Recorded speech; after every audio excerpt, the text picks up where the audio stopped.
Last podcast on the left is all about the facts. So when Southern New Hampshire University came on as a sponsor, it was time to do some research. Turns out they offer more than 200 online degree programs, and get this, criminal justice and psychology are some of the most popular. Classes have no set meeting times, and tuition rates are some of the lowest in the U.S. Want to learn even more about SNHU? Visit snhu.edu/last. Insurance isn't one size fits all. That's why drivers have trusted Progressive's Name Your Price tool for years. Just tell Progressive what you want to pay, and they'll show you coverage options that fit your budget. Visit Progressive.com to find a car insurance rate that works for you. Progressive Casualty Insurance Company and Affiliates. Price and coverage match limited by state law. There's no place to escape to. This is the last podcast. On the left. That's when the cannibalism started. What was that?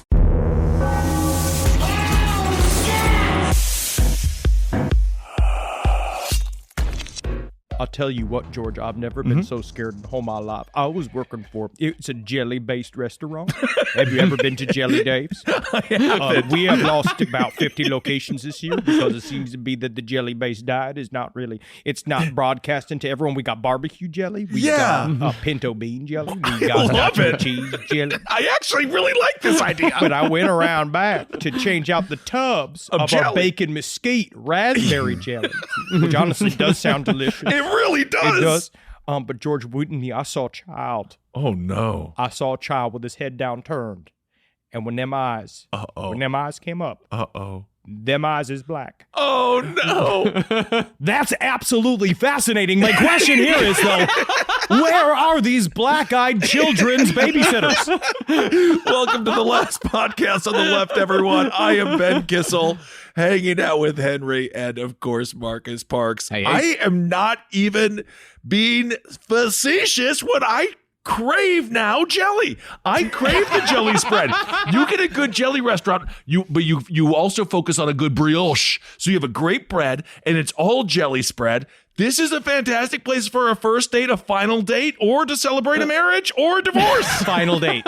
I would say final date. Good final date spot. It's a good public space to avoid a meltdown. That is where you want to Jelly Dave's. And if that's not good enough for Roberta, then I don't know then what is. Well, it turns out Roberta's got like type 7 diabetes from her Jelly Dave's gift certificate that you gave her every birthday, which is why the relationship ended at Jelly Dave's to begin with. Oh, Jelly Dave's. I thought you said Jelly Days. Like, it's Jelly Days, everybody. Come on down to Jelly Days. No, Jelly Days. It's the Jelly Days picnic. No, this is right here. This is where you get your Jelly Days right Do here. not lift up your shirt. The audience cannot see you slapping your belly, but I'm sure they can infer what that looks like if you've ever seen the last stream on the left. You know what the perfect hairy belly looks like on the Polish monster that is Henry. But why are we even talking about jelly? It has nothing to do with our story today.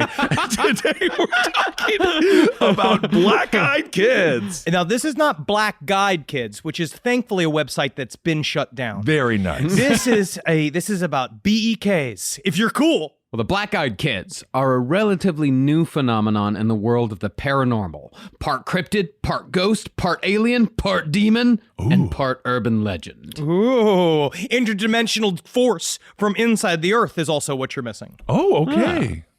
Now, black-eyed kids are often referred to as internet monsters, but this is somewhat of a misnomer, because the only reason why Becks are designated as such is because their appearance coincided with the rise of the internet, and therefore the internet is where most of the stories of black-eyed kids can be found. And a lot of the more previous stories about black-eyed kids were from 1925 to 1965, where it wasn't as frowned upon to use corporal punishment against your children. Well, that is absolutely horrifying, and I'm sure those children didn't deserve that. Depends on, is Daddy tired?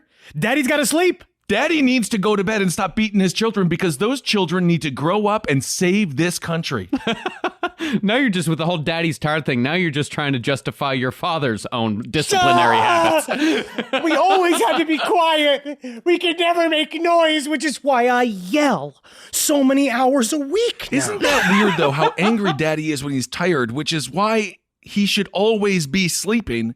And when he's sleeping, everything is so peaceful. It sort of was. We were on eggshells, but he was not tired. He was hungover. My father had to sleep all day during the daytime because he was a nighttime truck driver, so you got to get your Z's. So we had to be pretty quiet, but I really wasn't. So he actually should have beat me more. Yeah. Now that I think about it.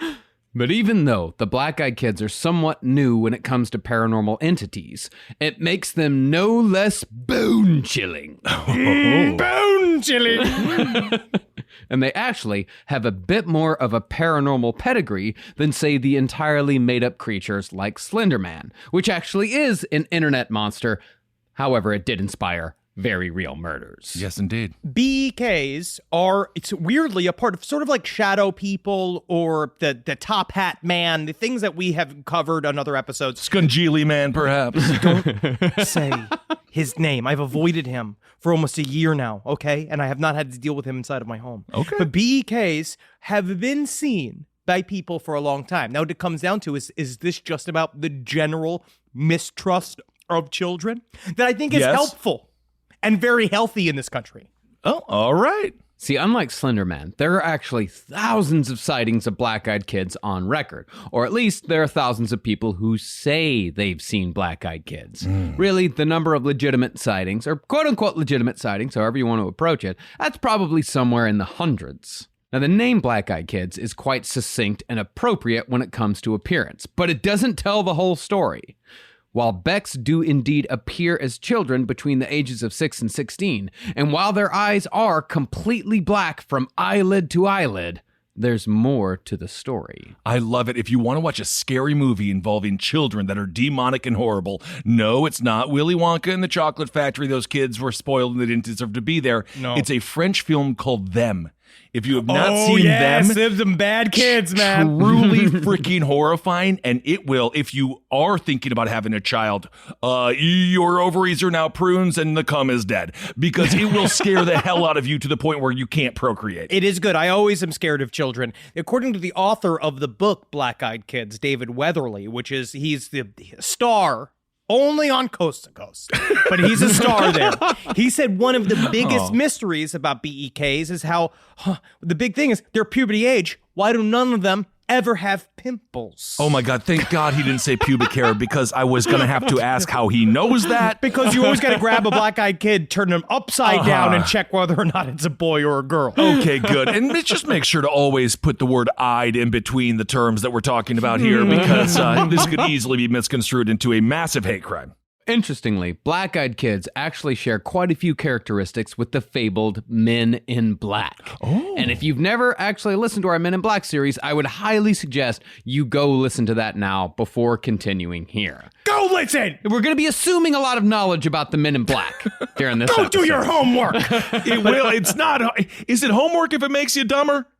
Yes, sometimes. If you ask my calculus teacher, I didn't eat any of that fucking garbage, dude. That is That was true. a waste of my fucking time, man. But not to be inclusive, though. There are also black-eyed adults, as there are women in black, which is an entire book that was written about women in black as well. But we're not covering them here today because we don't want to. Okay, interesting. We'll get to that in another episode, I'm sure. Now, like the Men in Black, Black-Eyed Kids have unusually pale skin, although sometimes their skin is olive-toned, as if someone sprayed on the wrong tan color. Or the skin itself appears as if it isn't really their skin at all. They say they noticeably look like they might be wearing makeup. That is also a strange thing, very similar to the Men in Black. The idea that the eyes are weirdly made up, and they do have weird outfits on. But every once in a while, because one helpful caller on Coast to Coast AM did ask, do they have a specific race? Which seemed kind of it was like forcefully worded. The way he said the word race. Sure, he just has to know where he should feel, how he should feel about it. Yes, but no, black-eyed kids, no matter what, it seems to be their skin is more of a mottled white. Okay, almost as if they're not human, perhaps. Black-Eyed Kids also have those strange Men in Black idiosyncrasies. During one encounter, a Black-Eyed Kid was eating an apple. Then he asked the witness if he had any ketchup to put on his apple. It's European. It could be European. I don't know. It could be European, and to be fair, American kids don't know what fruit is, so maybe they assumed it was a potato. And of course, ketchup and potato. That's a magic combination. Well, in another encounter, the black-eyed kids were claiming to sell magazines door to door, but the magazines were decades old. Ooh, I hope they sell me the Penthouse that has the Larry Flint when he made fun of Jerry Falwell for having sex with his mom in an outhouse. His first time losing his virginity to his mother in an outhouse. Yeah. I remember. But also, could that just be the sign of poverty and a sort of low-level scam of children selling old magazines to go to like they say they got to go to their basketball competition or they got to go to their like knife sharpening competition. Even middle class kids. I used to sell the magazines. You got to start moving these Reader's Digest. And no one ever called Reader's Digest out on the fact that they used child slave labor in order to move products. Also the mind of Dave Barry. Yeah, that's true. Furthermore, black-eyed kids also don't answer questions and will continue to repeat certain phrases or sentences over and over again in an unbroken pattern, speaking in a droning monotone that smacks of low-level mind control. What they do, I remember one instance that was described of a man seeing a black-eyed kid outside of the door of his home, and the black-eyed kid always, the head downturned, until the head goes up until they see the all black eyes. And then he says, I think it's food time. I think it's food time. Oh, my. I think it's food time. And then, I mean, I get it, though. Yeah. You see, I can just see the Arby's commercial now where they don't care about having meats. That is the new slogan. I think it's food time. I think it's food time. But you say that sentence with the Arby's Big Montana floating across the screen, guaranteed sales go up. That's Manchurian candidate shit. But also, you... Big Montana, by the way, 8 ounces. Your cheddar, your Chiefy Che, your cheesy cheddar, that's only 4 ounces. That's why they call it the Big Montana. You wouldn't fucking know that because you didn't work there, you idiot. Remember, I've eaten there. I've eaten there. It's almost like I work there. But they also do the monotonous knocking, very similar to the Pee Wee Herman bit. And it is in Pee Wee's Big Adventure with the thing at the door, the bump, bump, bump, bump, bump, bump. That's also a telltale sign that a black-eyed kid is trying to get in your house. You know what? I was negative towards the Becks. I thought it was a little corny, but can you just say Becks now instead? Black-eyed kid. Every time it sounds, let's just go with Becks. Black-eyed kids. It's just black-eyed kids. Just think of the band Black Eyes. Black-eyed peas. Black Yeah, Eyes? Black-eyed peas. Yeah, Black Eyes. Your favorite band. Black Eyes, Black Keys, and Black Eyed Peas. There's Black Lips as well. Black Mountain, Black Sabbath. Black Mountain. But we're talking about black-eyed kids, right? Black-eyed kids. Now you're just... Yes. That's what it is. You know what it is? Black-eyed kids is a whole nother show. We have to start saying it black-eyed kids. Black-eyed kids. Okay. Well, some people even think that black-eyed kids use low-frequency infrasound, which is known to cause reactions in the human nervous system. But regardless of methods, people come away from Beck encounters feeling off, beset by anxiety, the shakes, stomach aches, and headaches. Partly that off feeling comes from the smell. Oftentimes, black-eyed kids smell like rotten eggs, rotten meat, or decaying garbage, and that smell causes nausea that will linger for hours. Kids already smell gross. Yeah. Kids smell real bad. Babies smell good. Kids smell bad. Yeah, babies are made to smell good, so we don't smash them onto a bunch of fucking rocks. Yeah. Kids smell bad because that's when they're starting to curdle into adults. Yeah, well, that's when they're starting to take your place, legitimately just waiting for you to die until they can become dad. Come for me, child. As far as clothes go, Becks usually wear jeans and hoodies, either dark gray or dull white, ill-fitting and baggy to hide their true size and to make their age difficult to discern. Like Billie Eilish. Yeah, that's exactly. Good Yes, for her. I love her. They actually do dress Wow. exactly like her. Yeah. Holy fucking shit, Billie Eilish is a black-eyed kid. It's possible. That's why she's so talented. No word if she smells like eggs. She might do. It's cool to not wear deodorant with the kids. It is. This is great. Very catchy pop music. Now, when it comes to movement, black-eyed kids can silently cross great distances in an instant, moving either much further away or much closer, all in the time it takes to glance to the ground. As far as demeanor goes, black-eyed kids don't usually shout, and they never resort to physical violence to get what they want. Instead, they stand there emotionless, talking in a quiet, hypnotic voice that first asks, then demands to be let inside. The black-eyed kids are the way you can kind of boil down the phenomena is that they arrive unnoticed. They arrived unasked for, and you don't know what the hell they are. They say early evening is the most common time for a visitation of a black-eyed kid. Like around dinner time? Or they just got out of play rehearsal. I don't know where they go to school.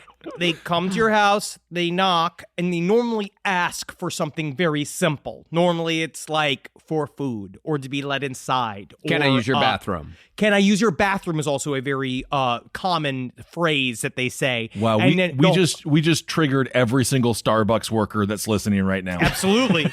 But they try to get entrance into your home. So normally you don't really want them in there because you look at them and you're super creeped out because they always do the Stanley Kubrick reveal where they always, our heads are down and they ask their bunch of weird questions and then their eyes go up. You see the all black eyes and you go, what the fuck is this fucking shit? And then you slam the door on a child.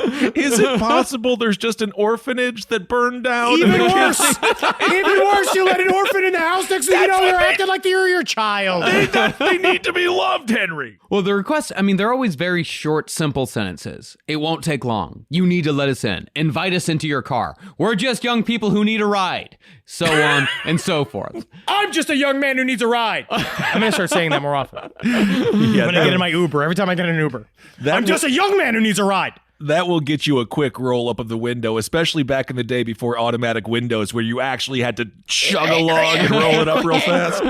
Well, in fact, the case of needing a ride was actually how the very first documented case of the modern black-eyed kids came about. Now, this actually happened very, very close to my hometown of Rochester, in the parking lot of a discount movie theater in Abilene, Texas, about a block away from Pam's Pets, the best goddamn pet store in town. Wow. How many are there in town? I don't know. All I know is that Pam's Pets is fucking great. Used to go there all the time when I was a kid. Me and my mom would go buy fish. It's fucking great place. They let you rub your dick on the rabbits. I fucking love Pam's Pets. They had Pam fucking is birds very there. open-minded. They have birds that would talk all the time. You talk to the birds, and you whisper to the bird like, "Hey, bird, fuck you." So you try to see if get the bird to shout "fuck you." It's great. Yeah, did the bird seem happy to be encaged in Pam's Pets as opposed to be outside in the wonderful world of Rochester, Texas? Bird was a bird. I don't know what the bird's all about. They don't know, man. Oh, they don't birds don't. know, Yeah, they don't want to fly. Well, I don't know. I'm sure the bird wanted to fly, but I don't know how happy a bird is. I also feel like when a place called like Pam's Pets, is it more like Pam was always kind of regretful of selling one of her pets because they're all hers? Yeah, it could be that, or it could be one of those fantastic rub and tug places. Yeah. Well, sometime. Oh, Pam Pets. Got it. You get it. Yeah. Well, sometime in 1996, a writer for the Abilene Reporter News named Brian Bethel drove to the Camelot Communications office to pay for his dial-up internet bill using the night payment slot between 9:30 and 10 p.m. Wow, you set that firmly in 1996. Oh, dude, I used Camelot Communications when I was growing up. That's how I first got on the internet. It's fucking Camelot Communications. Camelot. Camelot. Say what you want about modern technology. Yes, it can be very invasive. It can be depressing, but my God, that is a horrible thing to have to do. Go pay your freaking electricity bill at night and drop it off in a slot. I remember paying my phone bill at the 7-Eleven, bruh. Fucking OG, dude. Why was the 7-Eleven your phone? Anyway. That fucking kiosk, bro. Okay. Rise from your grave. This podcast is brought to you by Squarespace. Squarespace is an all-in-one website platform that helps you stand out online. Yes, that's right. You don't have to smash your face with a hammer. You can just start a business. It's got everything you need on Squarespace, from securing your domain to building a professional site and showcasing your work all in one place. Let's say you want to show everybody how you can carve your ribs out of your lower abdomen so that you look more like a Ken doll. That's amazing. You can bring your vision to life with AI-powered design design or curated templates, plus flexible editing tools that helps you create something that truly reflects your style, especially if you are somebody that is trying to corrupt the young men of America. That's what Squarespace is really going to help you. Squarespace makes it easy. It makes it easy for you to put all that together, and you just go to Squarespace and do it all. Thanks, Braden. Head to squarespace.com/left for a free trial. And when you're ready to launch, use offer code LEFT to save 10% off your first purchase of a website or domain. Hey there, everybody. Is your cell phone bill too much money? Are you getting that bill and you're like, hey, what is this? I can't believe for what? For 5G? Are you crazy right now? $100? I don't even barely got any bars when I'm just sitting in my living room, okay? You don't have to deal with that anymore. Are you ready for this? $15 a month. That's right, $15 a month on Mint Mobile. Yeah, baby. Get their wireless plan, because they're just sitting there on the T-Mobile 5G network, and it's just $15. Your whole life, you're just paying all this money every month. You're like, why? Where's it going? It's going to these phone companies that are robbing you. So go to Mint Mobile. Let them help you talk to your mom. So get your new wireless plan for just $15 a month. Go to mintmobile.com/LPOTL. That's mintmobile.com/LPOTL. Cut your wireless bill to $15 a month at mintmobile.com/LPOTL. That's it. There's no catch. Upfront payment of $45 for 3 months, $90 for 6 months, $180 for 12 months. Plan required, $15 per month equivalent. Taxes and fees extra. Initial plan term only. Greater than 50 gigabytes may slow when the network is busy. Includes up to 20 gigabytes hotspot. Capable device required. Availability, speed, and coverage varies. See mintmobile.com. All right, I know what you're thinking. I like to go banking, but I don't want to give to these big old banks all the time that cater to the 1%. Well, go ahead and get yourself hooked up with Chime. It's banking built for you, not just those rich jerks. And they got thousands of fee-free ATMs, because why pay to get your own money? Chime is working for you, man. You get your Chime card, you're going to get travel perks, you're going to get into airport lounges, you're going to get those chicken thighs. You know, every time I go to an airport lounge, I get chicken thighs. And you know what I say whenever I see a plate of chicken thighs? Give me more. Chime's going to get you those chicken thighs in these lounges, all right? Sure, they could serve other types of meat, but why would you when chicken thighs are so delicious? Chime is not just smarter banking, it's the most rewarding way to bank. Join the millions who are already banking fee-free today. Head to chime.com/left. That's chime.com/left. It only takes a few minutes to sign up. Chime is a fintech, not a bank. Banking services for Chime Card provided by Chime's bank partners. Optional products and services may have fees or charges. Stated cashback for Chime Prime only. No minimum balance required. For more information on travel perks, go to chime.com/disclosures. Now, as opposed to many black-eyed kids stories that came after this story gained popularity on the early internet, Brian Bethel's experience with black-eyed kids is all the more disturbing for just how simple it was. See, the Camelot Communications offices were right next door to the Westwood Twin Cinema, and since the marquee at the movie theater was on that night advertising Mortal Kombat months after its release, Westwood Twin was the discount theater. That was the first Mortal Kombat, man. This is so 1996. I can smell my fucking elementary school, dude. I love it. Yeah. And because Mortal Kombat was being advertised, Brian had higher visibility in his car. And as such, Brian was using the light of the marquee to write out the check for his dial-up bill when two young boys in hoodies, aged 9 and 12 by Brian's estimate, knocked on his driver's side window. Thinking the kids just wanted money, Brian rolled down the window. But as soon as he was exposed, he was overwhelmed with fear. But even so, upon first look, the boys appeared fairly normal. One was red-headed, pale-skinned, and freckled, while the other was olive-skinned, curly-headed, and in Brian's words, suave. Suave? He described the child as suave. Yeah. Suave. A suave 14-year-old boy. Or a suave 12-year-old boy. Very suave. Always. Oh, yeah. I always think of that. I always think of child and I think charming. Okay. Now, Suave Boy opened the conversation by saying that they'd both shown up at the Westwood Twin to catch a showing of Mortal Kombat, but they'd left their money at home. So they wanted to see if Brian would invite them into his car to give them a ride back to their mom's place so they could get money to come back and watch Mortal Kombat. If you can please let us into your car. I have Raiden fever, and the only thing that can fix it is sweet, sweet lightning bolts. Oh, I can't wait for the new Mortal Kombat. I don't care what anyone says. I'm excited.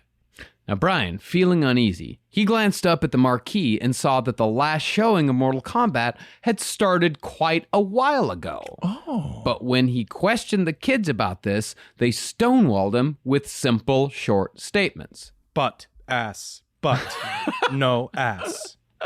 They told him that it was a short trip. It wouldn't take long. They were only just two little kids. We don't have a gun. Don't worry.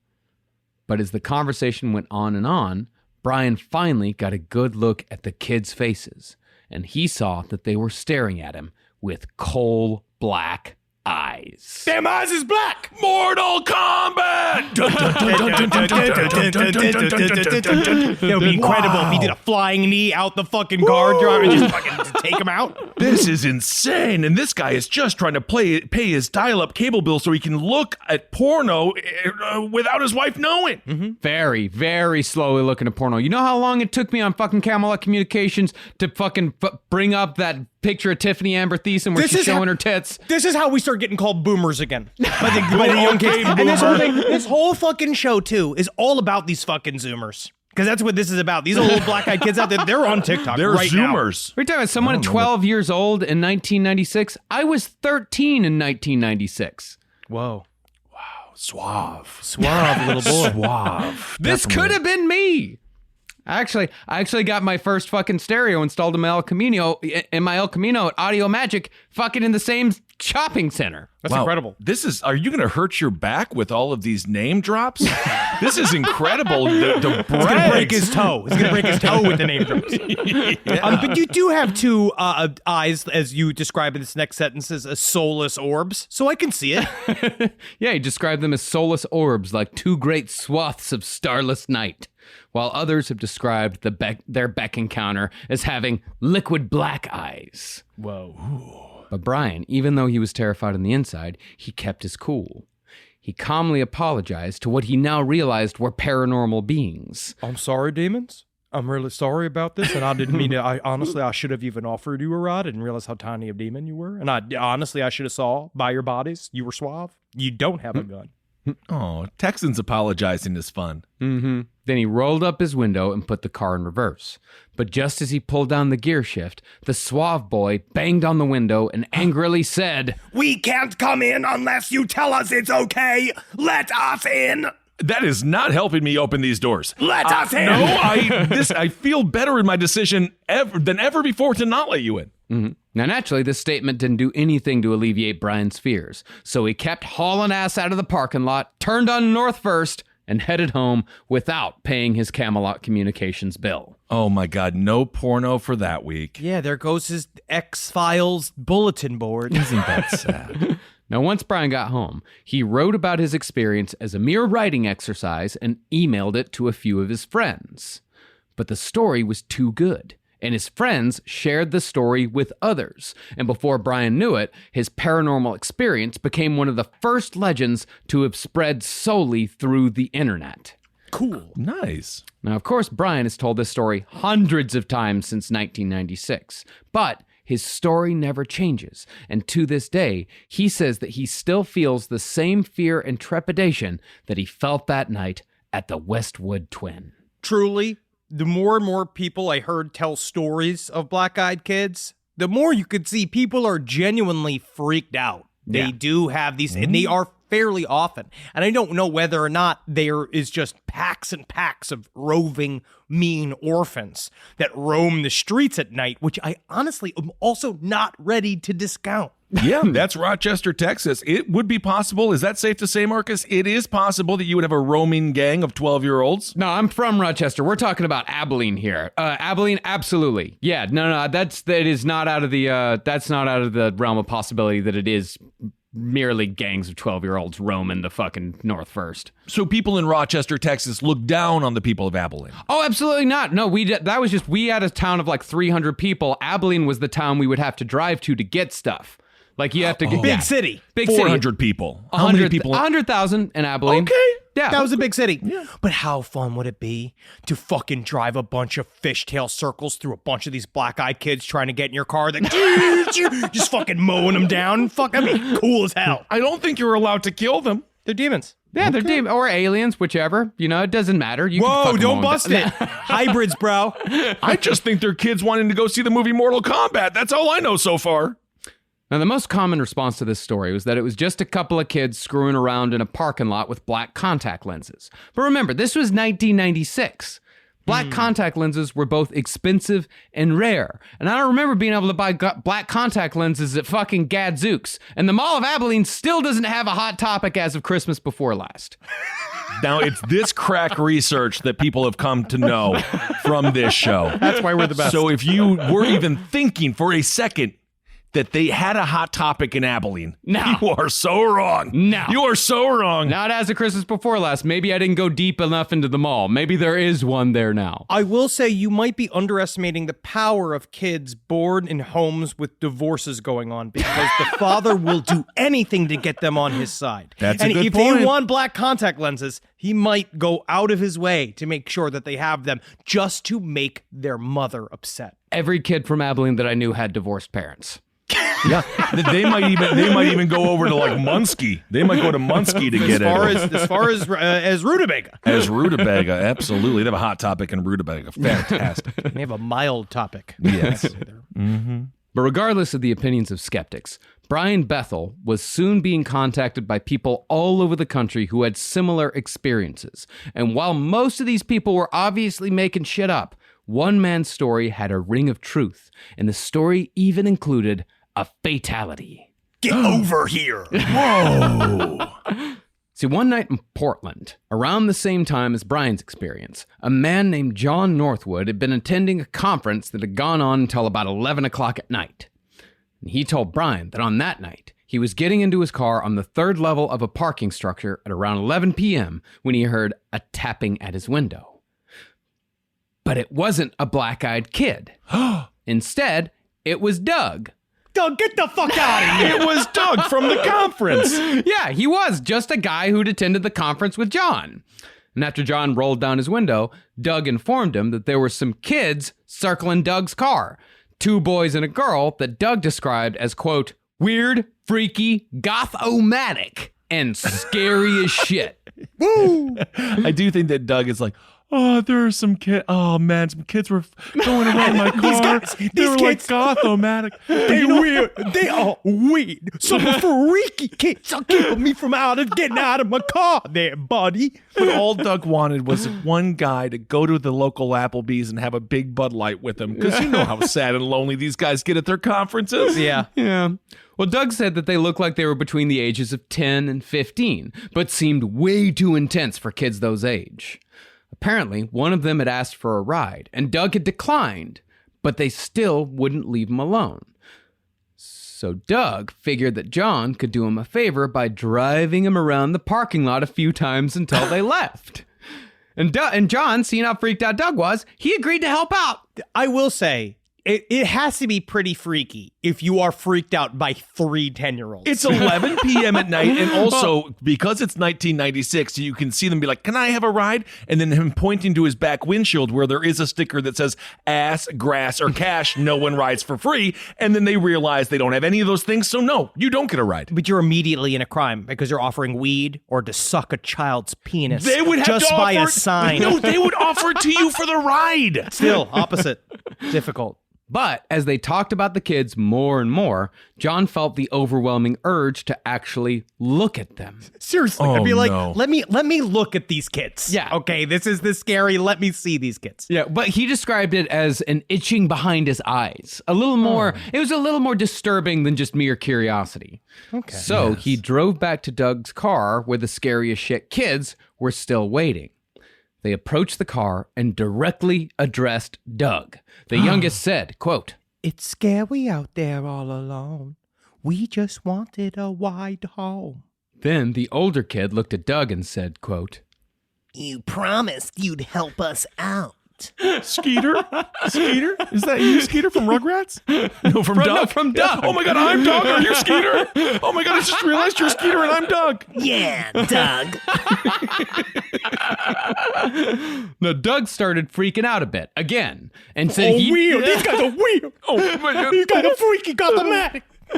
And he said he didn't know who they were. And at the same time, John started feeling nauseous. And at that point, Doug started to get out of the car. But the kids, according to John, took on a different appearance. I think Doug was going to get out and try to shoo him away. Stay in the car. Always stay in the car. I mean, if you got 3 10-year-olds, the only way to do is you got to do some haymakers, dude. You got to do the big spinning punches. You got to get them all at once. You got to scatter them. Yeah, but it's a 10-year-old, a 13-year-old, and a 15-year-old. They're between 10 and 15. And I'm not picking a fight with a fucking 15-year-old. Not anymore. They got nothing to lose. Absolutely not. Now, suddenly, as Doug was getting out of the car, the kids looked much older than they'd appeared before. And their eyes, of course, turned solid black. Oh my God. So Doug realizes he's the worst character from Streets of Rage, and he realizes he's completely in over his head. Stay in the car. Yeah. Now, John said that once he saw their eyes, he about pissed himself. And Doug got back in the car as fast as he could. Oh, God, we ain't never going to get to happy hour. They just want their after conference drink. Oh, God, these are weird kids. Doug. Now, once Doug was back in, John peeled out and drove away while the black-eyed kids gave chase. And John claimed that he felt like he was actually about to die.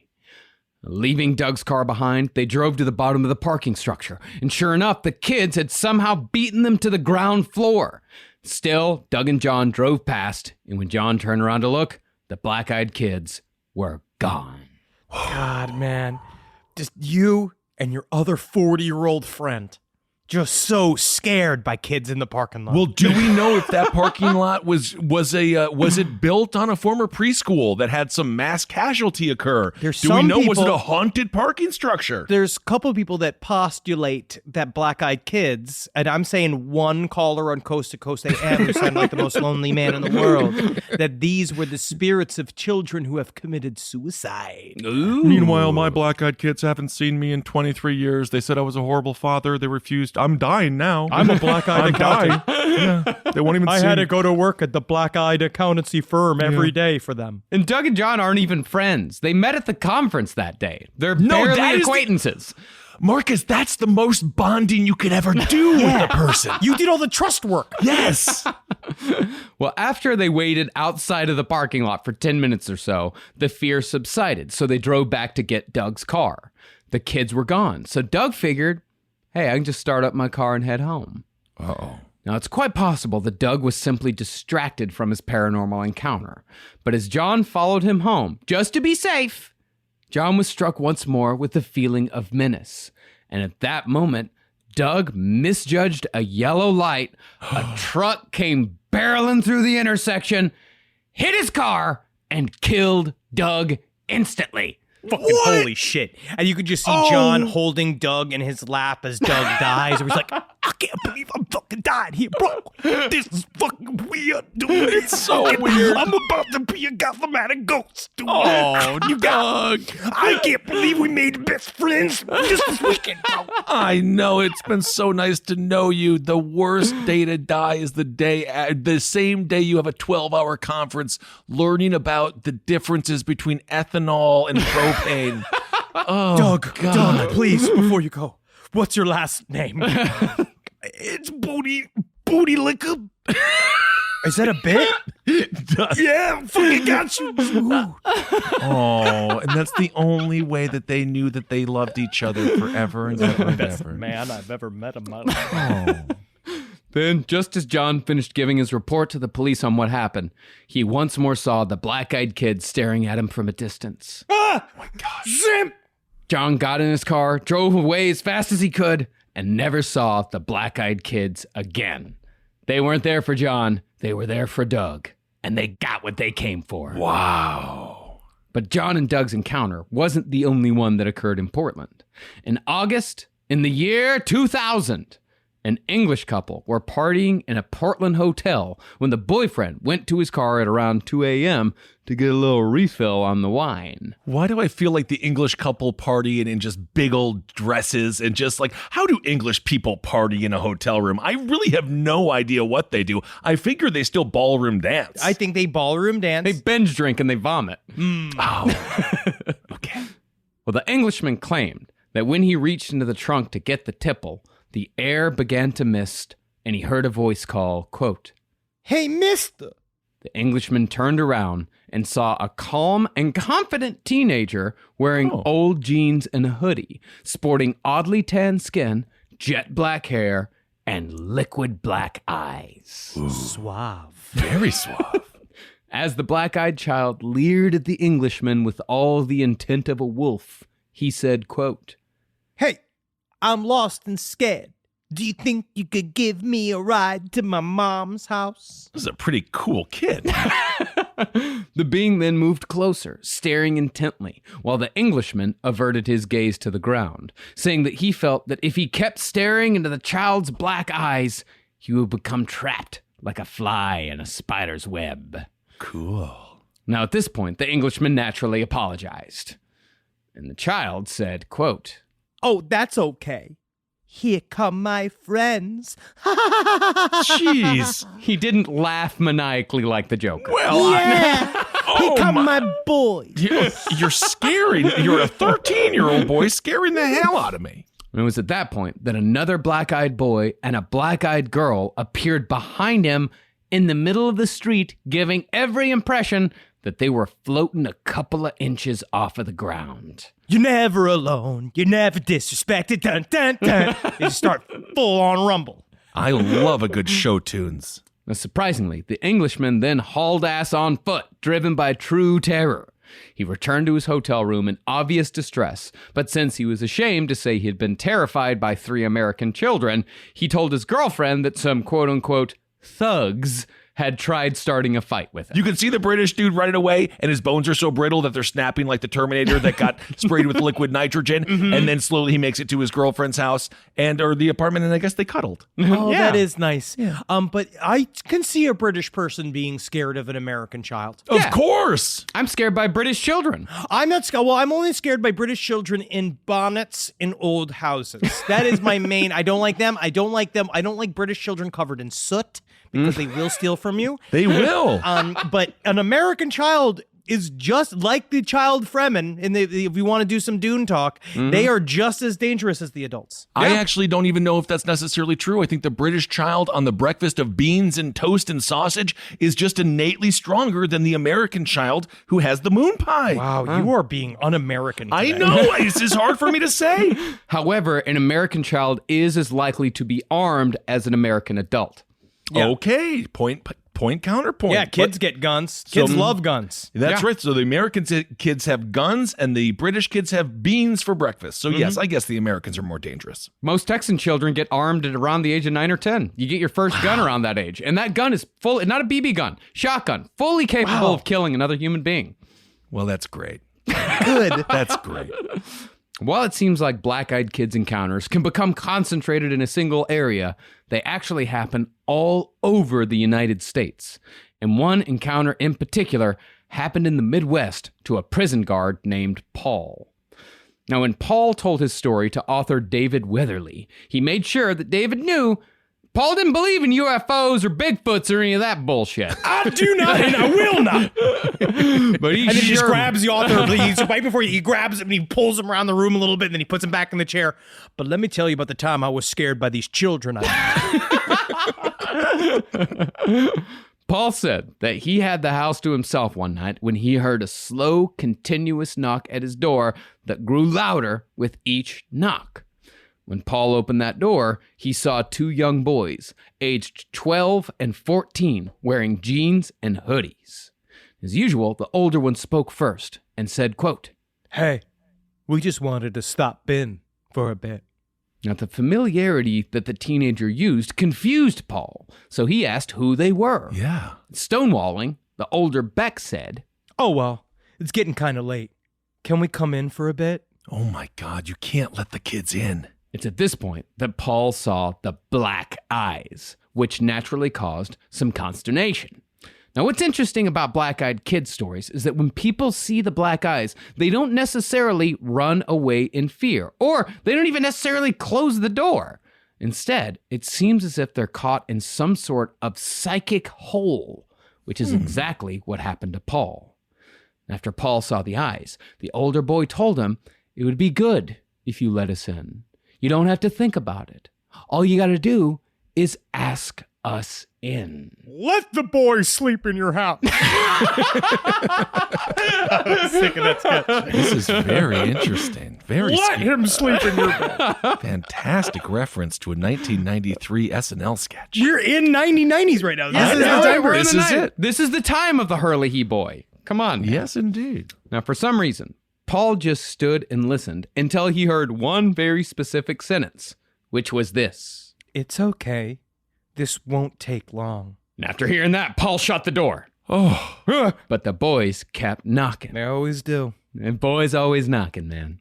Eventually, the knocking stopped. But just when Paul thought the whole thing was over, the black-eyed kids very suddenly appeared in his window, staring into his living room. And that's when Paul went to fetch his gun. yeah. But when he returned, the black-eyed kids were gone. Do we know if the black-eyed kids, did they target anyone who had a bad history of abusing children, perhaps? Because I feel like this would be a great hell for like a Jimmy Savile or, you know, a series of other very famous pedophiles. Anybody else? Name some. Well, I don't have the time. But I feel like they could have really been haunting people who deserved it. But it seems like these people are all right. According to the author of Black Eyed Kids, he says the only real constant thread about amongst people, he calls them victims, and I'm not ready to call them victims. I'm going to say that they are witnesses to Black Eyed Kids. Yeah. The one thing is that some of them are higher profile people, or quote unquote, like people that have jobs that involve some level of responsibility. Like Doug was in charge of the saran wrap. I don't fucking know what Doug did. Every job does imply you have some responsibility. Otherwise, you don't have a job. Well, not don't responsibility, perhaps know. authority. I mean, Paul was a prison Authority. guard. Yeah. Yes, Paul was a it's- prison guard. The next guy's a something like Marine. that. Yeah, Yes. he's a Marine known as Reaper 3-1. Oh my God, I am very scared of him. You should be.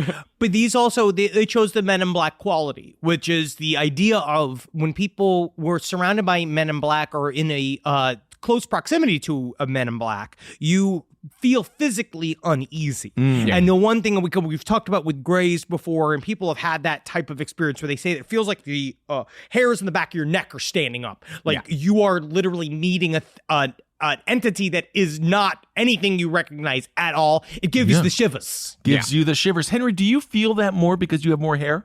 I am more sensitive, psychically sensitive, because of my back hair, yes. Isn't that interesting? I also know exactly how big tubes are. Rise from your grave. Call me a squirrel, 'cause I'm covered in acorns. That's right. So many people are focused on where their money is today. And Acorns is the financial wellness app that cares about where your money is going tomorrow. Let Acorns work for you. You put acorns in the ground and you're gonna get trees tomorrow. That's right, investments. And with the Acorns potential screen, you could find out what your money is capable of.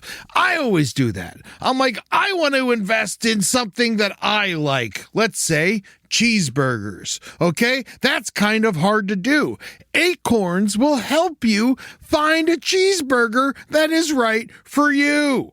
So sign up now, and Acorns will boost your new account with a $5 bonus investment. Wow! Join the over 14 million all-time customers who have already saved and invested over $27 billion with Acorns. Head to acorns.com/left or download the Acorns app to get started. Paid non-client endorsement. Compensation provides incentive to positively promote Acorns. Tier 2 compensation provided. Potential subject to various factors such as customers' accounts, age, and investment settings. Does not include Acorns fees. Results do not predict or represent the performance of any Acorns portfolio. Investment results will vary. Investing involves risk. Acorns Advisors, LLC, an SEC registered investment advisor. View important disclosures at acorns.com/left. You know, I rip around in the bed. You might actually not be surprised by this, but I'm a restless sleeper. I roll back and forth like an alligator with a wounded deer. But something's changed in my house, and it's thanks to Boll and Branch. You know, people keep their bedding way longer than they should. It's because people are afraid of change. Not me. I burn my sheets once a week, but I don't need to, because Boll and Branch's signature organic cotton sheets, pillows, blankets, and comforters are all designed to be breathable, incredibly soft. They get better over time. Start with the signature sheets. You're going to buy 2 sets so you can rotate them. Come on, you're going to want to. The moment you get into bed, you'll notice the difference. I know I did. I just got fresh from the bath. I was fully lotioned. And sliding into those sheets kind of felt like, to be honest, I felt like the luckiest pasta filling in the whole world. All right, they're really good. You will like them. You will feel like a brand new laid chicken, which is we're all going for. Just trying to be a hot chick again. Sleep cooler this summer with Boll and Branch during their annual summer event. For a limited time, get 20% off site-wide at bollandbranch.com/left with code LEFT. That's Boll and Branch, BOLLAND branch.com/left. Code LEFT to take 20% off.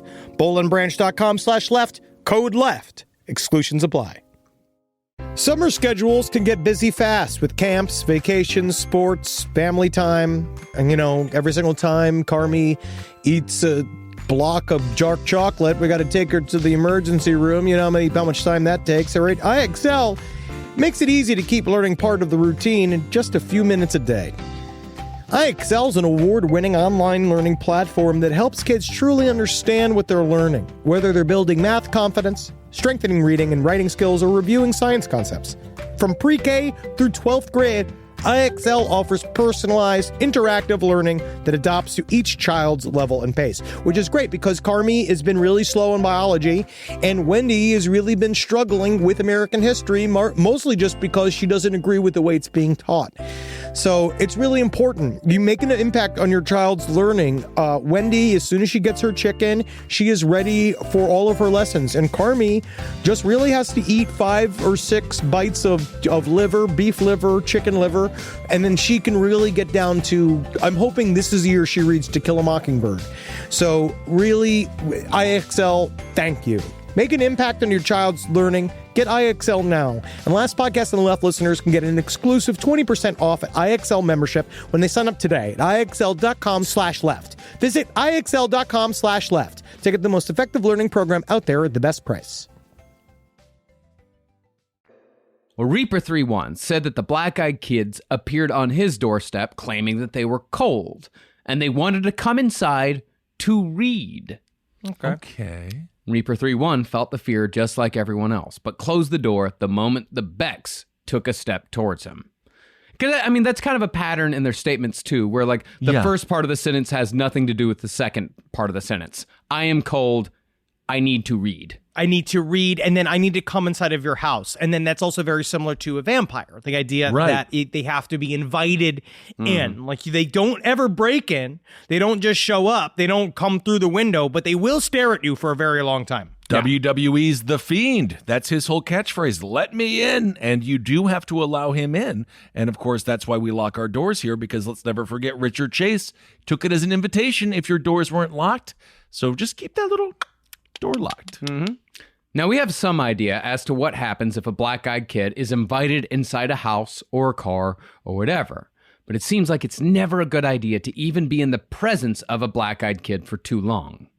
Now, there's one particularly odd instance of a black-eyed kid being let inside, but this encounter might be a little different because the Beck in question happened to knock on the door of a small party in Nashville. Oh, man, you're invited to any party in Nashville. Well, absolutely. Yeah. That's why Nashville is the best. Can't wait to come to Grundy County here in a couple of weeks. Grundy. And when the black-eyed kid arrived, his eyes weren't black, and as far as the party was concerned, it was just another guy looking to have a couple of drinks. And as it was, everything... Until he was noticeably a child. But, at the same time, things are easy, in the end. You can let a kid have a beer every once in a while, right? Is this a deleted scene from the John Wayne Gacy documentary? So they were just like, that kid needs a nip of whiskey. He's 12. I love having a kid in here. Yeah, just having a good-natured porno party in here. Come on. Come on. And as it was, everything did indeed go fine until the Beck asked a dude at the party this question. If I could give you anything, what would it be? Are you the Wishmaster?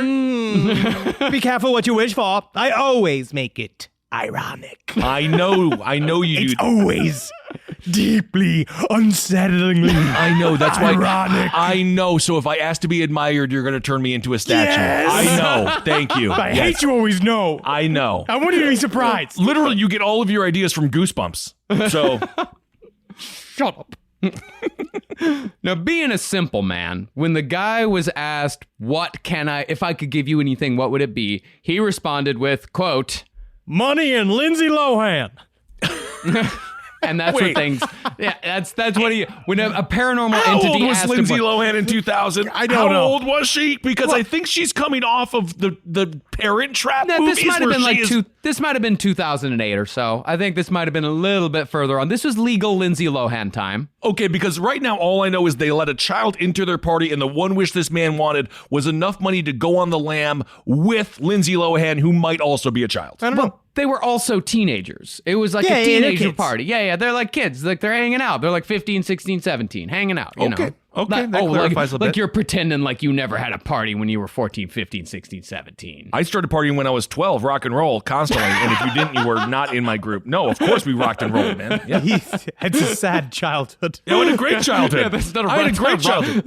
I've been fucking getting wasted since I was 12. Rock and roll, bro. Look at the Yo, fucking bro, mustache. I was rock and roll, dude. We had so much rock and roll time. It was crazy fun. Actually, the mustache does say I've been drinking since I was 12 years old. I have been not just, I've been like cool guy. Like I was a haggard 13-year-old. Now, the Beck said that he could give the dude those things in exchange for his soul and a human sacrifice. And as he spoke, his eyes grew blacker and blacker. Sure. But the dude was undeterred. And he asked the black-eyed kid, give me the name of my grandma. Tell me the name of my grandma. And the black-eyed kid, without hesitation, said, Megan Jane Hofstetter. it was correct. Wow, that's amazing. Now, the dude didn't take up the offer, and the Beck left. But everyone at the party said they dreamed of the Beck that night and had a strange feeling of weirdness and creepiness for days after. And what he didn't know is that when I was going to bring him the money and Lindsay Lohan, I was going to bring him Monopoly money and a bunch of shit all piled up into a weird lumpy thing that looked like Lindsay Lohan. You would call it Lindsay Lohan. Well, that is just, you are such a clever little wishmaster. I'm out of ideas. It seems like it, yeah.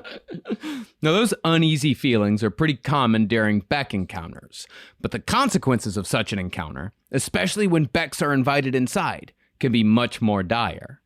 So usually a person's fight or flight response is triggered in the presence of a black-eyed kid, or that's at least the case amongst people who live to tell the tale. Yeah, bump it up. All right. There are some, however, who let the black-eyed kids in and survive. In one instance, a couple of Becks knocked on a family's door at 2 a.m., and since the Becks appeared to be so young, the good-natured family let them inside immediately without really asking any questions. This is where I am different. I don't trust fucking kids. They wait at the gate. Yeah. Yeah, but if they're in Until the need- cops come, I guess. I call 311 or I call somebody else to come get these children away from the house. What are your parents' numbers? I will call your parents. You wait on the porch until your parents come. Yeah, because I know you're stealing. Yeah. I know what you're doing. Well, what Looking if they through don't have everybody's any- panties. What if they don't have any parents? then they're shit out of luck. Yeah. Go get some. Go talk to Mr. Bazinger next door. He's gonna tell you. You're going to send him to the town pedophile, Mr. Bazinger? He's the one who Are was you kids. insane? He's the only one who can stand having what a we- party filled with children. We send all the kids to Mr. Bazinger. We never see any of them come back out. I guess he's a great father. I have no idea. Anyway, why is the police over at his house right now? Well, it was really only when the kids came into the light that the family realized how odd both their appearance and their behavior really was. But nevertheless, the wife tried putting a sheen of normalcy on everything by making hot cocoa for the Becks. Oh. As the kids assured the family that they shouldn't worry, that their parents would be there soon, the husband and wife started feeling dizzy. And finally, the black-eyed kids revealed their inky irises. Oh, my God. And upon seeing their eyes, the wife dropped the cocoa, Holy fucking the shit. Becks asked to use the bathroom, blood began pouring out of the husband's nose, and the power in the house went out. Oh, fuck. Oh, fuck. Oh, fuck. I mean, we were just having cocoa. That Now I'm bleeding. escalated. That escalated very quickly. But instead of making the family disappear, as it's assumed black-eyed kids do to people who let them in, the Becks stood up suddenly and said that their parents had arrived. Oh, wow. Sure enough, the wife looked outside to see a car idling on the street. And driving that car was who else but two tall, pale adults wearing black suits. Which sounds a hell of a lot to me like the Men in Black. Come on, Billy. Come on, Jerry. We're going to take you to the diner now. Well, that's a fantastic thing to do with a child. It's such a cute idea of like the Men in Black family. And then they can show, or do you think, okay, I'll postulate this. Men in Black don't have children on their own. They don't procreate. They are all birthed out of the interdimensional, whatever the eighth tower, right? I've been reading John Keel a lot recently. And so they all come out of this fucking whole uterus in the universe, and they all slide out of it. But the kids are more like the kid version of Men in Black. They are Men in Black babies. So they do procreate. But they stay kids. No, they all get. They are coming out. They're the same brand as Men in Black, but they're children version of them. Oh, and they never Just grow small. old. Yeah, Okay. they never grow old. If that's the case, then why did black-eyed children not really appear before 1996? Because of the children labor laws.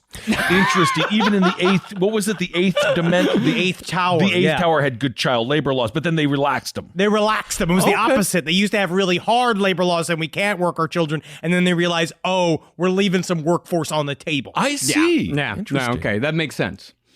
Now, this family showed certain strange maladies after their Beck encounter, not unlike what many people report after an alien abduction.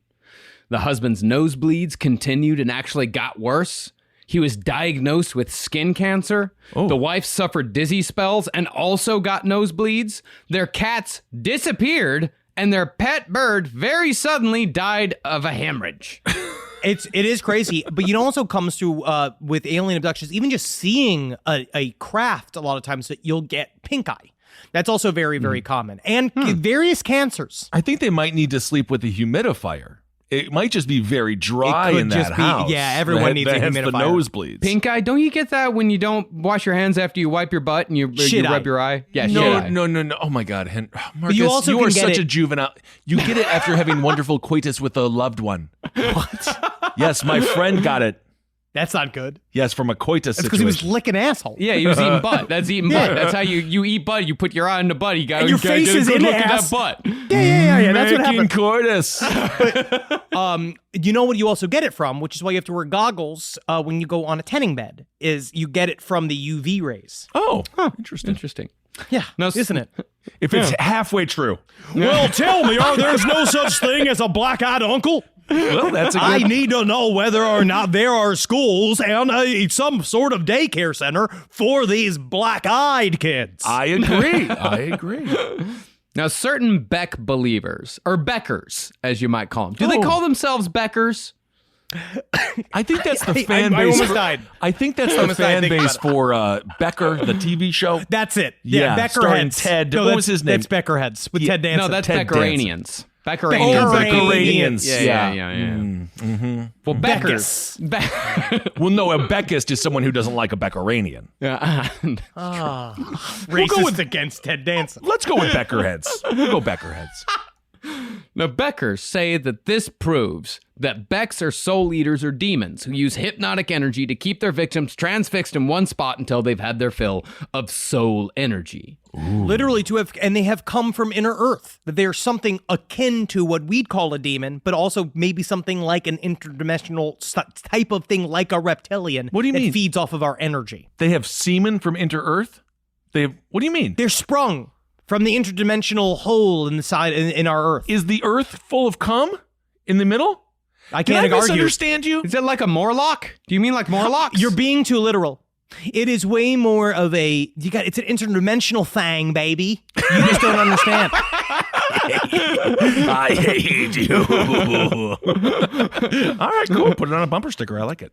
Well, this particular brand of Becker goes on to further say that the lack of Beck stories involving people who actually invited the Becks in is either due to the traumatic nature of the encounter or because the people who invite in a black-eyed kid become just one more missing person statistic. Ooh. That's how you turn nothing into evidence. Absolutely. How many family annihilators right now just being like, with any luck, they'll blame it on black-eyed kids. God, please freaking hope. Now, even if you reject a black-eyed kid's invitation request, it's said that even a short encounter will produce nightmares, loss of appetite, agoraphobia, sleeplessness, headaches, and general aches and pains. Just like COVID. Yeah. Yeah. Some people even develop tumors, and a fair amount require appendectomies soon after. Hold on a second. What is what is that one? When you get your appendix taken out. Appendix taken out, yeah. They say you don't need it. You don't need it. Isn't that weird? We don't need it anymore. It was used to absorb grasses. It's vesicle. Oh. It's vesicle. Vesicle. I love drunk Uncle Scientist night. Well, one woman named Beth, who was actually touched by a Beck, said that after her encounter, she got sick and lost her job, her car was broken into, and her boyfriend left her, all in 1 week's time. Can I posit? What if Beth just sucked? There's no way that she did. There's no way that she. I don't know. I'm just saying. I'm just saying. Now, who knows why, but Beth figured the experience necessitated a visit to a psychic.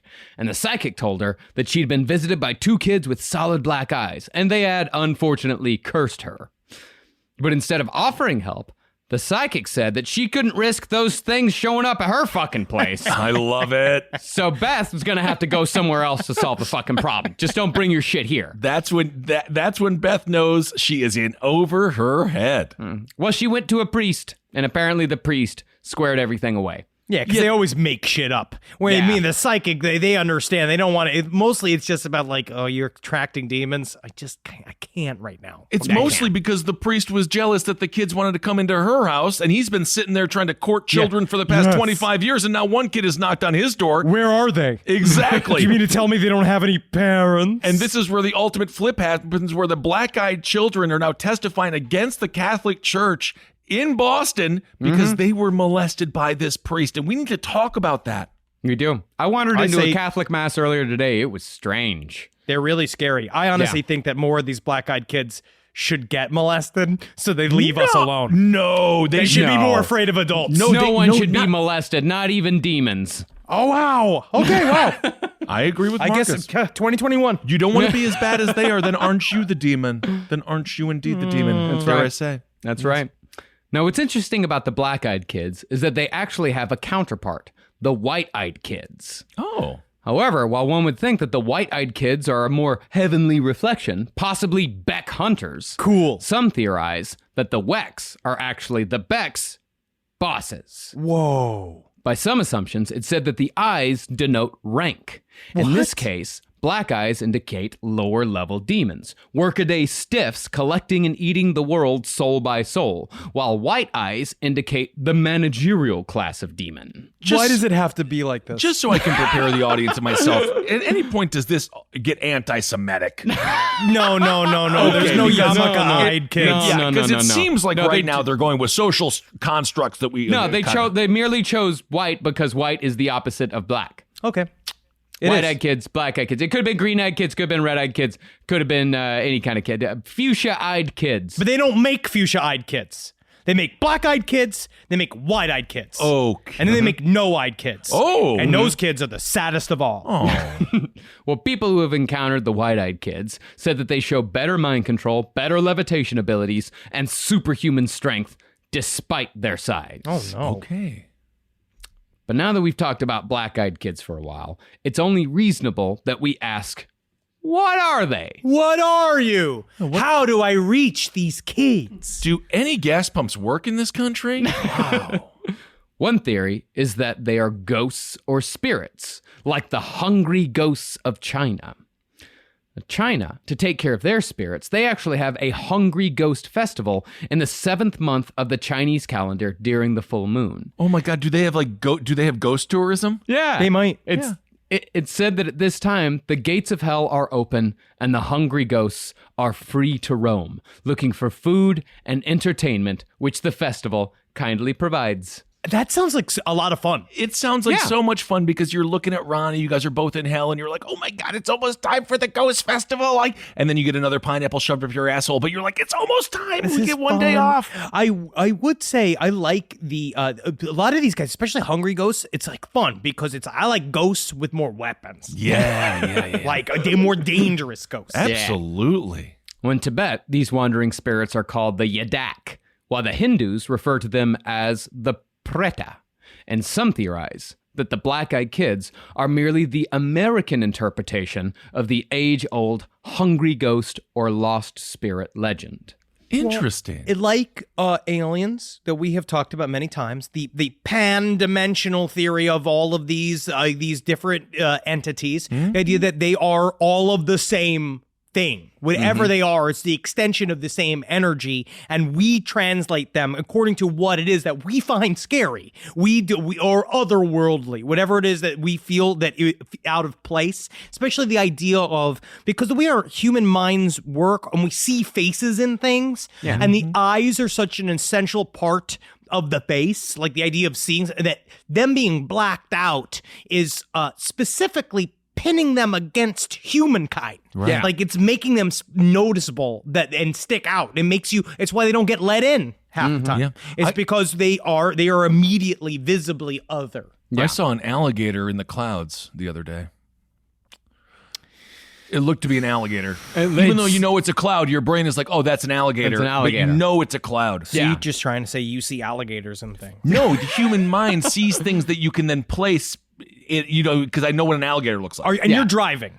You've been driving around. What does an alligator look like? Could you describe an alligator to me right now?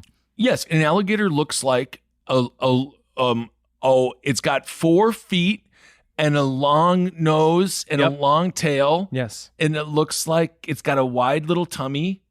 I actually don't know how to describe it. It's got scales. I view it as like a weaponized dog.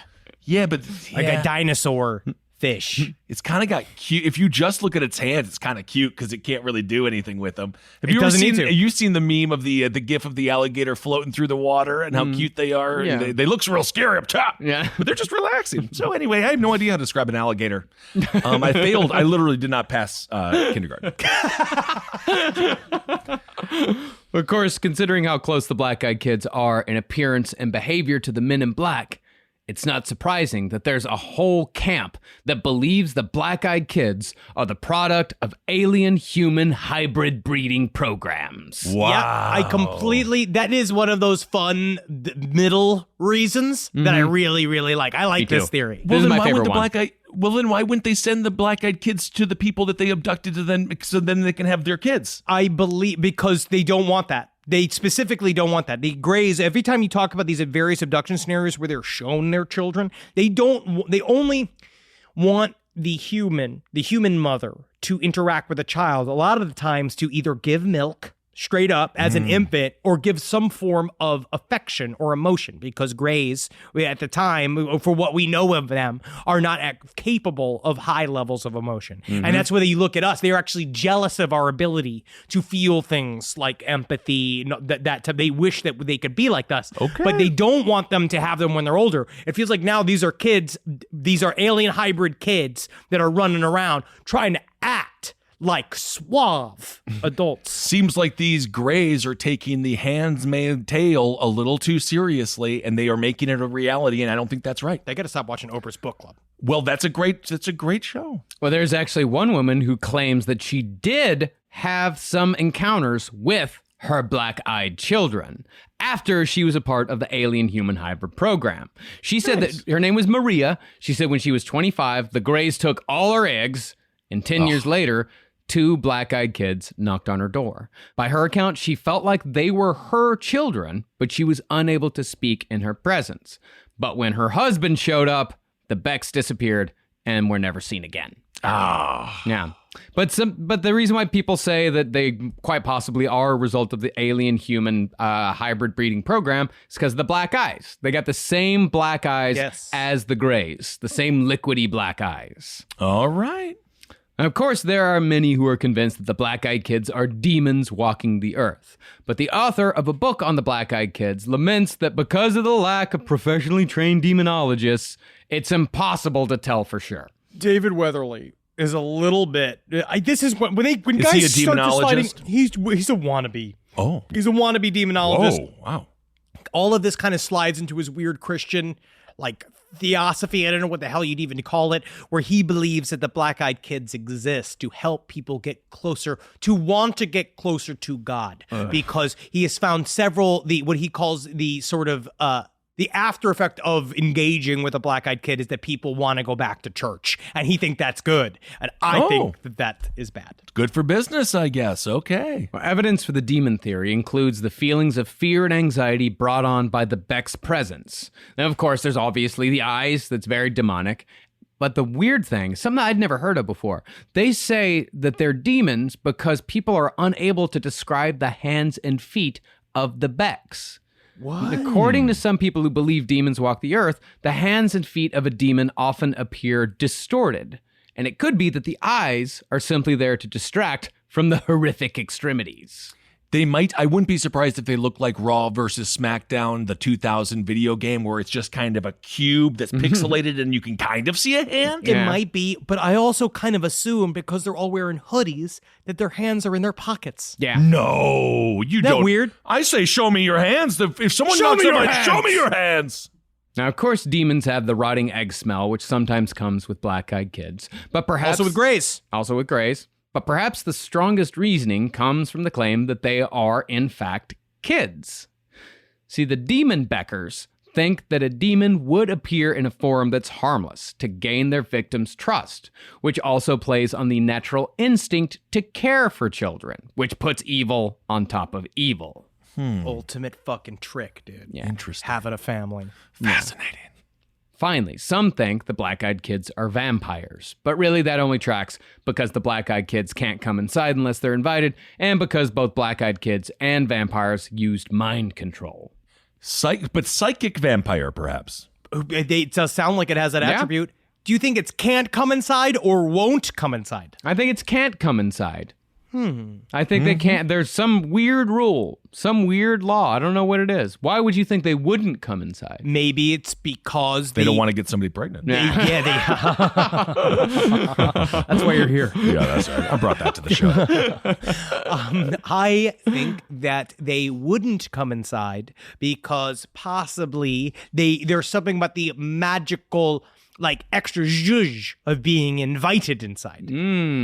That because if people want it, then that makes it better. You get more of the juice. You get more of the do juice. believe that black-eyed Why wouldn't kids... it be the opposite? Well, it's because black-eyed kids... Maybe it's like Because wouldn't there fear? I'm going by Monsters, Inc. rules. You're true. That's correct, because they might Suck that feed fear. off of negative vibes. But I'm going to go by meat rules and say that if there's more adrenaline, then the meat's not going to taste as good. Okay. So if the more scared they are, the worse the soul tastes. I don't know. They feed off of negative vibes. So he's going cattle meat world. I'm going Monsters, Inc. And Henry, you're the decision maker. Oh, God. God, I can't. Do they want him scared? I simply can't. I don't know. I think it might be can't. Okay. Now, of course, there are a lot of skeptical explanations, everything from tattooed eyes to pupil dilating drugs. Mostly people say that they're just goth kids screwing around. And while it is true that blackout contact lenses are cheap today, this wasn't always so. Back in the late 90s and early 2000s, black-eyed contact lenses cost hundreds of dollars per pair and could only be afforded by our finest nu metal guitarists. Our limpiest of biscuits. Our limpiest of biscuits, yes. But I'm also not saying that there are aliens, demons, or vampires roaming our streets. I have no fucking clue what the hell black-eyed kids are supposed to mean.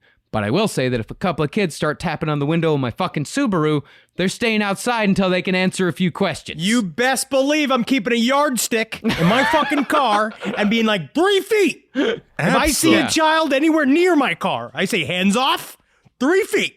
Yep. Step away from the outback, sir. Yes, indeed. Well, all right. Very good. I'm very happy that this entire thing has just led to Marcus being more closed-minded towards kids in need.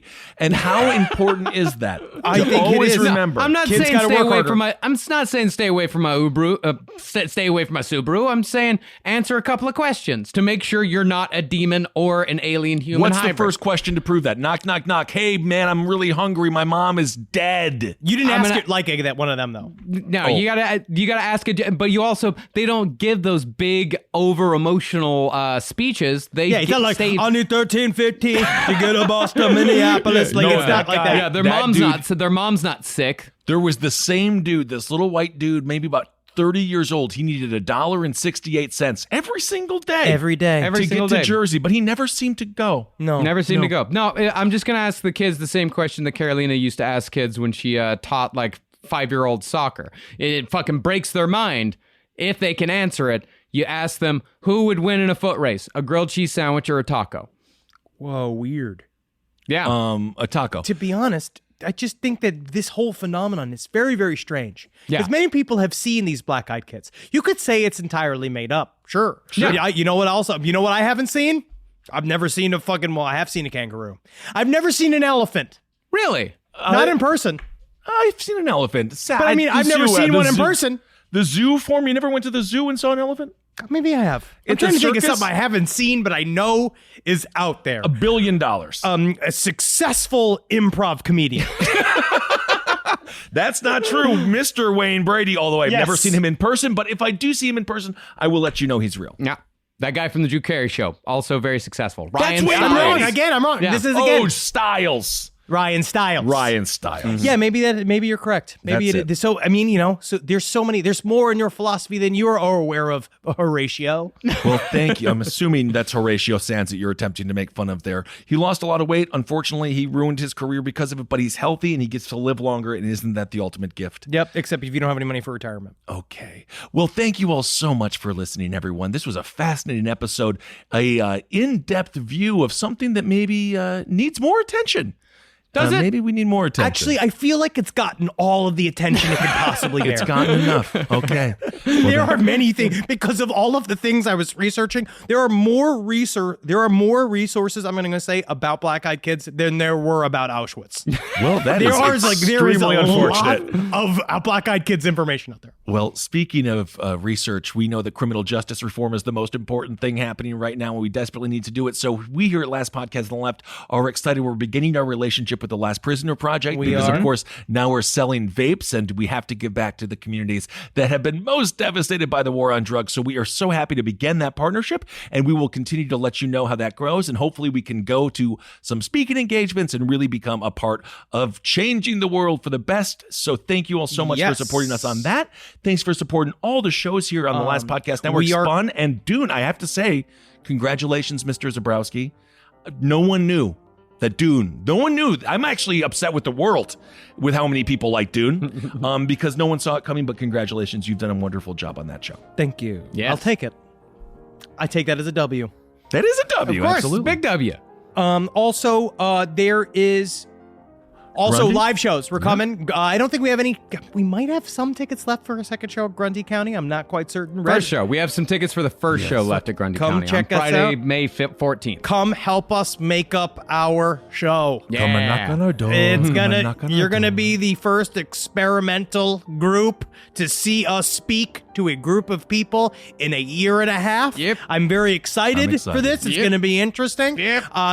Then we got Red Rocks. We're pretty much sold up on that. We're pretty much sold out on that. We're very, very excited. And then we're going to have a slate of other dates that are going to come shooting out of the butthole very, very soon. We cannot fucking wait to be back on the road. Yes. Absolutely. Can't wait to see everyone. And of course, check out No Dogs. Do we have any other clerical things? You can check out our Twitch streams. Those are fun. Anything else? No, our YouTube stream on Patreon for Patreon subscribers. We do our stream for Patreon subscribers once a week, every Tuesday. We're crushing this. Yeah. This is really great. Yeah. We're so good at selling ourselves. We're so good at it. That's our man. I remember the way our manager yells at us about being so good at promotion. So almost too good. That's what he says. It's too good. Too good. Yeah. All right, everyone. Obviously, we appreciate you so much. Thank you all, and hope you're safe out there. Hail yourselves. Hail Satan. Hugging. Magustalations. Hail me, you fucking pieces of fuck. Okay. Yeah, that's not an insult. It's Also, cool. help children in need. I don't know. Let me see your eyes. Blink at me. This show is made possible by listeners like you. Thanks to our ad sponsors, you can support our shows by supporting them. For more shows like the one you just listened to, go to lastpodcastnetwork.com.